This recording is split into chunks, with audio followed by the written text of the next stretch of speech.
Hi, everyone. I'm James Garbutt. And I'm Denny Dumas. And this is the Garbutt Dumas Real Estate Podcast.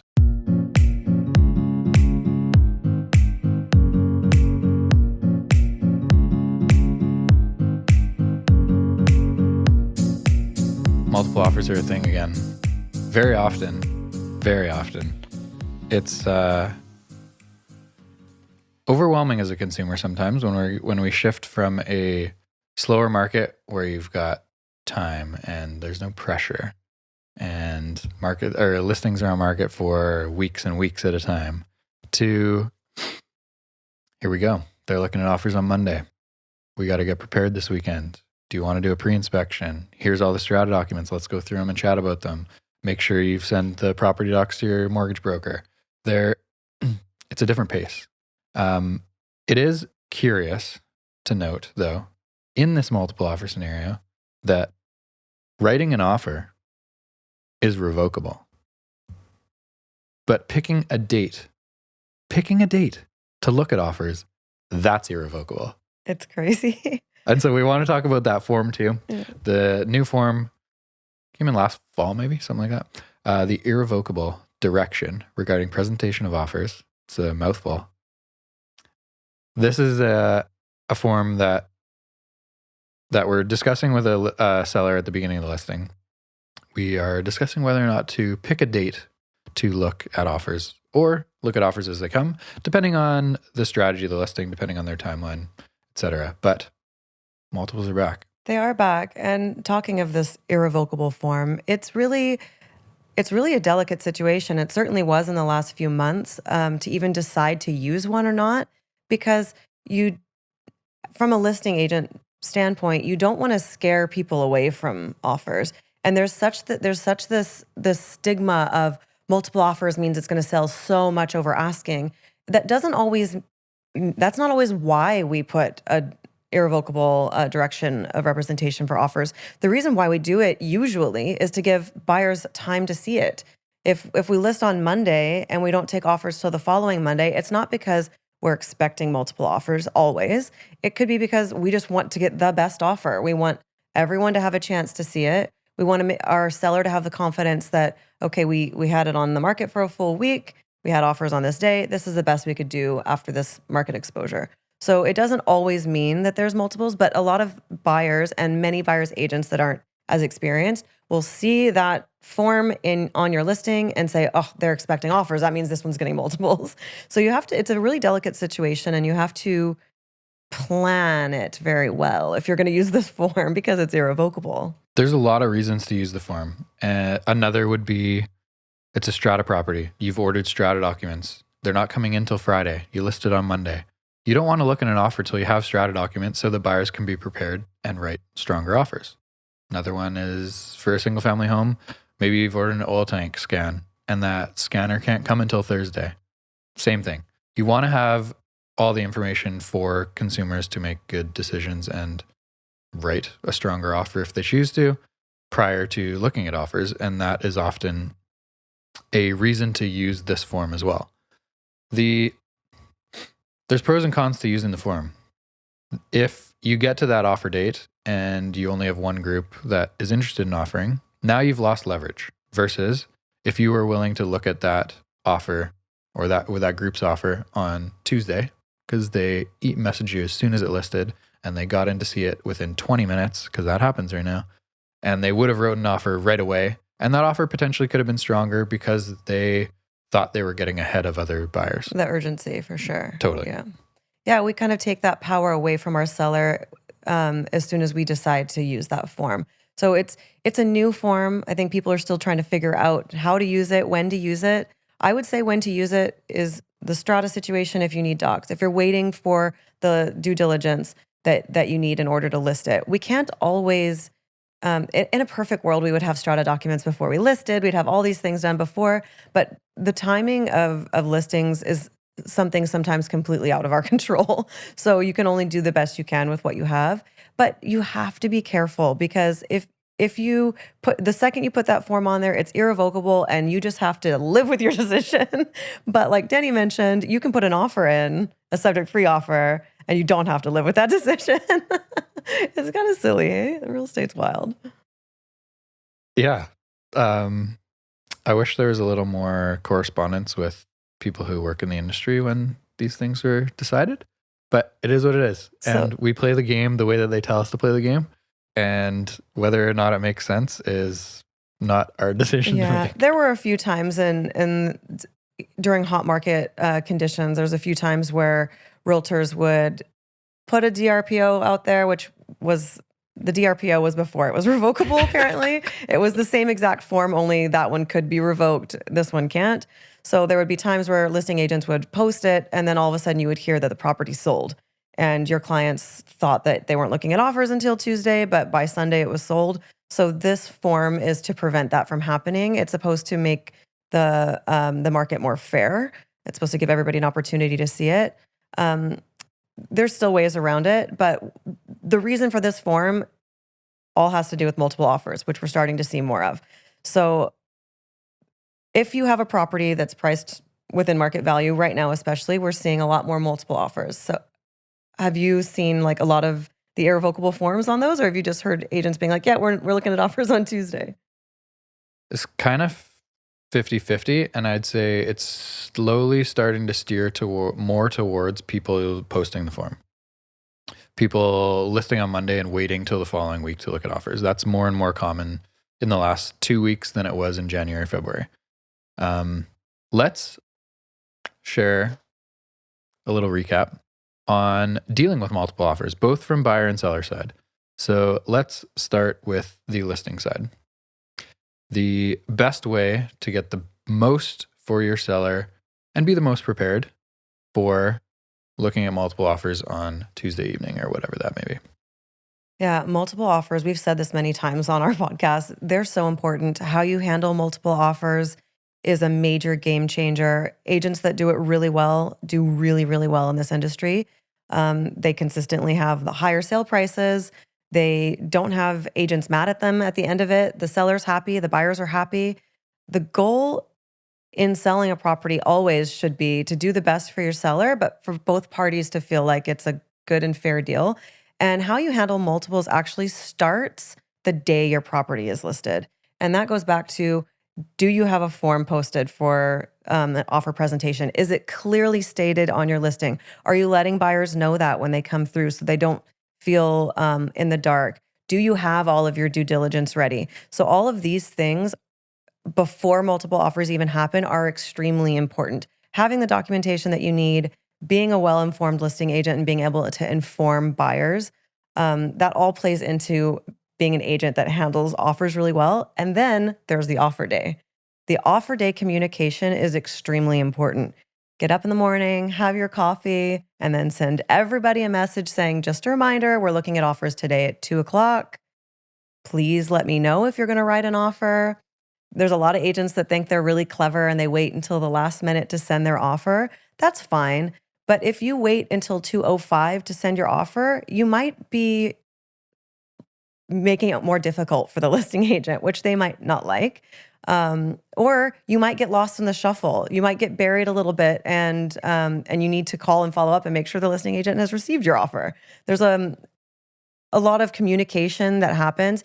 Even when there's only 2 offers, the listing agents are getting called a lot. They're getting called by their seller. They're getting called by both parties. They might have other deals happening. So getting from a buyer's standpoint, from a buyer's agent standpoint, if you want it to go well for your buyer, we can talk about this in a little bit, but how you handle multiples is also really important. It's not just up to the listing agent.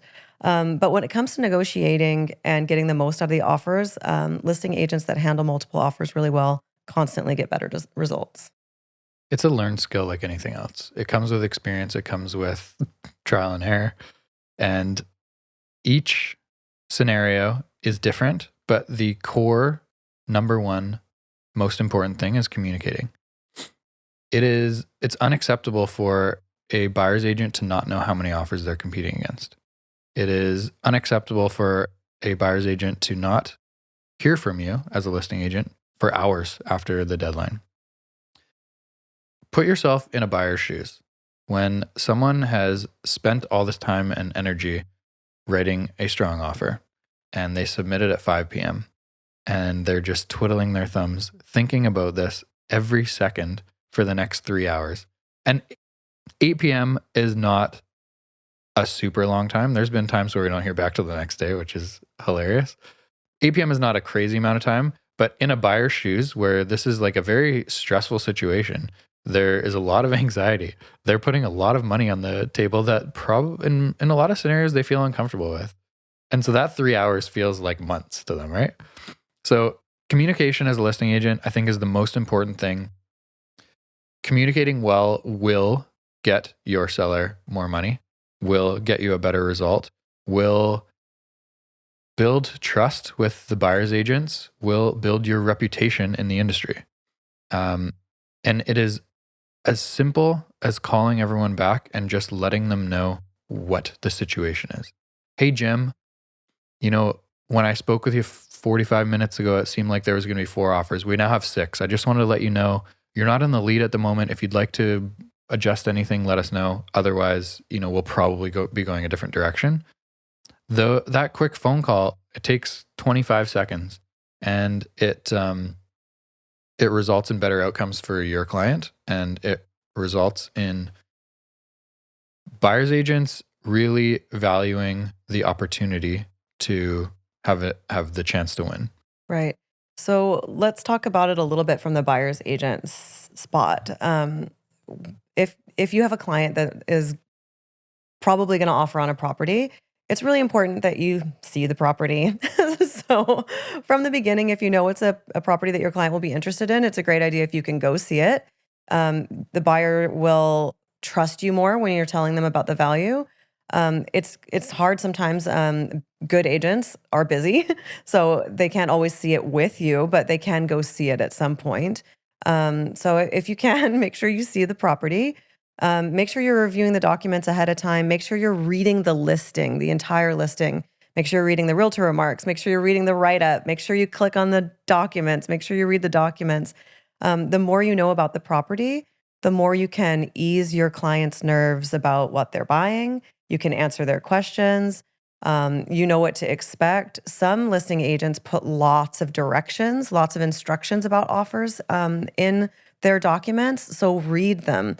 I had to write an offer day before yesterday, for a property where the agent had 5 pages of instructions. It was a probate sale, and it was going to multiples, and the lawyers had very specific stuff they wanted and did not want in the contract. So I had to read 5 pages of it and then go through my offer and make sure everything matched up, because I didn't want them having to correct anything on my offer. I wanted my offer to be the most perfect offer that they receive, because if it was $1,000 off or $2,000 or even $5,000, they might just pick mine because they don't want to deal with doing corrections with someone else. So make sure you really, really read all of the instructions and know how to prepare your buyers. It makes them feel more confident and comfortable. And it makes them feel that that the offer they put forward is valuable, and they'll be more likely to put themselves in a position where they can win it if you know everything that you can about the property and about the process. Now, on offer day, if you can prepare your offer early enough and have it ready a little bit before offer presentation time, listing agents really like that. They don't like getting them after offer presentation time. If you have an offer coming late, let them know early so that they can readjust and plan. Seller personalities are all different. I've had a seller recently, I told him offer presentation was at 3. At 3 o'clock, he wanted to see every offer. He had taken off work. He was sitting there by his computer. He wanted to see everything. And I had to tell him, well, I just heard from an agent that like his client is late and they'll be sending their offer around 4. My guy was like, don't care. I don't want to see it. I took off of work. I thought offer presentation was at 3. He it really went against his personality type, and he did not like, the property was on the market for 7 days. Like that was it. And I was like, are you sure you don't want to wait for another offer? From a listing agent standpoint, I was like, let's wait. But he hated it. He didn't like it. So make sure you get your offers in on time. Make sure you're reading the instructions. Make sure you're informing your buyers. With the cooling off period now in 2023, it is exceptionally important as a buyer's agent to build your reputation and build your relationship with the listing agent. So that comes in a few different forms. Communicating well with the listing agent, letting them know that you're going to be writing an offer, to expect that your offer will be coming, asking them the right questions so that you can make or put together a perfect offer. If there are specific things that the seller doesn't want included in the sale, light fixture that they have a lot of value and then they plan to take, whatever the little details may be, the dates that they're looking for. These items in multiples can be hilariously important, even though they seem so insignificant, right? You're buying a $2 million house, that light fixture is worth $500. Really? Does it really matter? Yeah, sometimes it does. Sometimes the seller puts a lot more value on that than the actual financial value of it. When you send the offer to a listing agent, remember that with this cooling off period, a buyer can walk away for any reason within those 3 days, right? Any reason. So if you build a story and you're sharing a lot of information about the buyer and you're giving confidence to this listing agent, especially if they'd never heard your name before, if you're building confidence in them that you have a very strong buyer, this is who they are, they're a young couple, they have a dog, they love this backyard, they are working with one of the best mortgage brokers in BC, they have a pre-approval, whatever little details we can share to make it look stronger. One, it builds confidence in the buyer, but it also builds confidence in you that you know what you're doing and you're going to be able to work through a challenging conversation if it ever comes up in those next 3 days, right? If you just submit an offer, send, Denny Dumas, offer 123 Smith Street, send. Monica, on the other end, as a listing agent, has no clue who I am. She doesn't know who the buyer is. She doesn't know if the buyer even saw the home. She has no information about their financial situation. Can they afford this? Are they going to renegotiate in this cooling off period? What's going on? Versus the perfectly prepared offer. Here's a bunch of information about my seller or about my buyer. Here's the dates that you're looking for. We've included a $50,000 deposit. This is why. Here's our offer number. Please call me back if there's anything we can do to make our offer acceptable. We've reviewed all the documents. We are totally fine with that little blurb that you put in the property disclosure statement. We have checked that easement on title. Buyer's totally fine. Here's an initial title search that like every little checkbox is ticked. Guess who Monica's going to work with? Guess who she's going to call back first? If she's not the type that calls every single person back, guess who she's going to call back? Not me. She has no idea who I am. She has no idea who the buyer is. She has a lot of confidence in buyer number 2 who, like, she knows everything about now. They have a kid named Justin or, whatever, right? I'll tell you a big trick when it's multiple offers on a strata. This is a very, very big trick, guys. Brace yourselves. When you call the listing agent and you tell them, yeah, we read the depreciation report. They already saw that in 2023, there's something cut. If you drop a little hint that you have read the depreciation report, that you've read all the minutes, if you give the listing agent confidence that you know what's in the minutes, not just like, oh yeah, they went through the docs. Like if you give them a very specific detail about the property, the listing agent right away is like, okay, they've done they know all this stuff and they're writing an offer anyway. That is a really, really good trick. It works a lot. I've used it very often. It gives them confidence. If you're neck and neck, the listing agent's going to say, well, I know this agent has read the minutes. She mentioned that she knew that the roofs were coming up next year. So if you give them a little detail like that, it definitely increases your chance of getting picked. Yeah, just that all comes down to just being informed. Being informed. Multiples are a thing right now. Getting prepared on the buyer side is very, very important to have a conversation with your realtor early to understand what multiple offer scenarios look like, how to be prepared fully, how to rate the strongest offer when you find something you love. So I think it is super important for someone looking to upsize, someone looking to buy something this spring and summer to connect with me and Monica and our team. Connect early.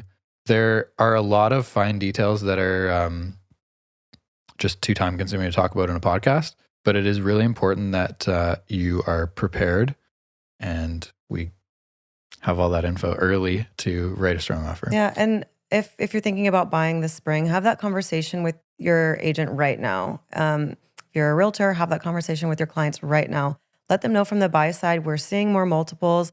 Educate them what that means. It doesn't mean they're overspending. I think that that's the number one thing that I hear is, I don't want to get into multiple offers, because they think that that means that you're overpaying. It doesn't. It means you're paying market value actually, which is kind of exciting.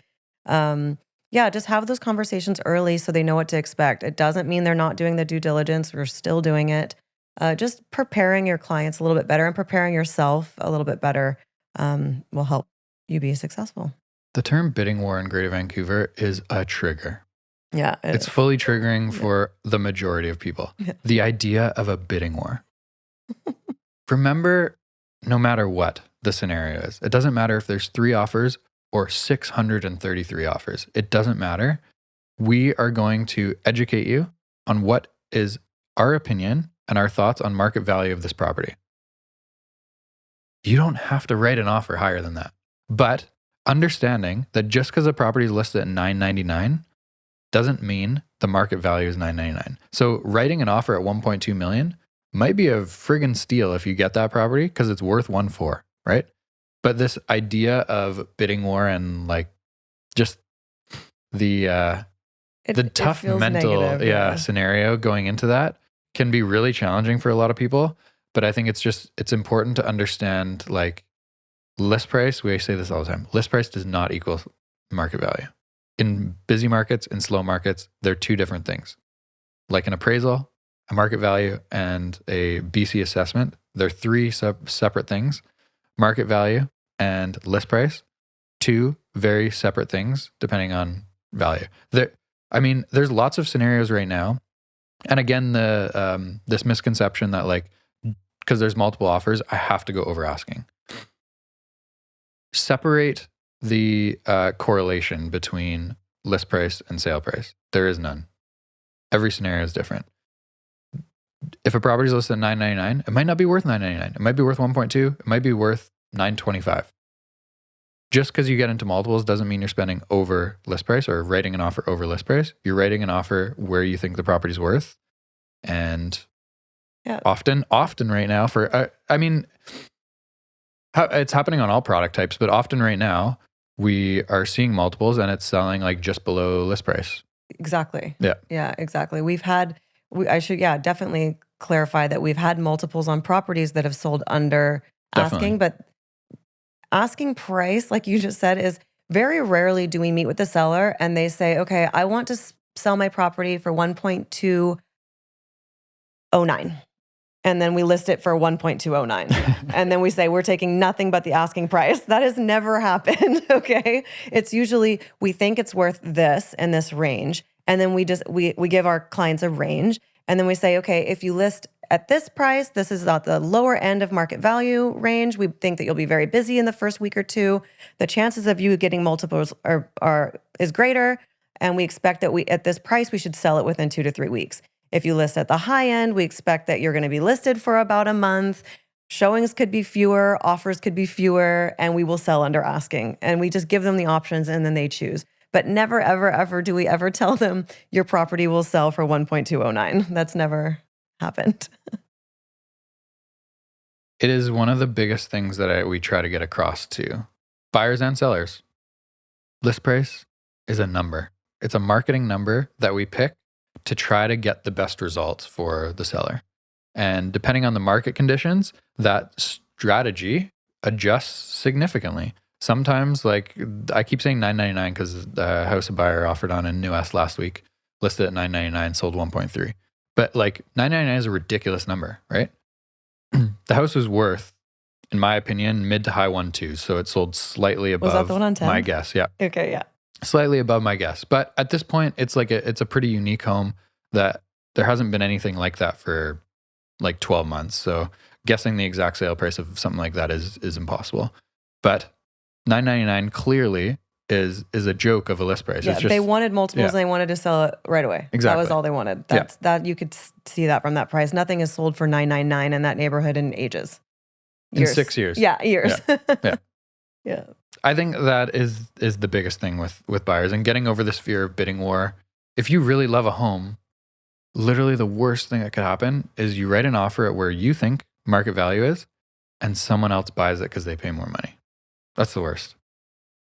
But the idea of this frenzy and bidding war and I'm going to overspend, you don't have, like, you decide what number goes on the paper, not just because there's a bidding war. It's right? Emotional. It's a lot of these types of situations can be very emotional. I had a client that lost in multiple offers last week, and they hated that they were in multiples. They didn't want to be in multiples. And we've had lots of conversations since, and they've really got their head wrapped around it. And I can't wait to find out what the sale price is, because I gave them my number and I really feel like I'm going to knock it out of the park on this one. And they're going to trust me more on the next one. Well, just what happens. Yeah. 100%. This spring, get ready. There's going to be more multiples. There's not enough inventory. Prepare yourself. Yeah.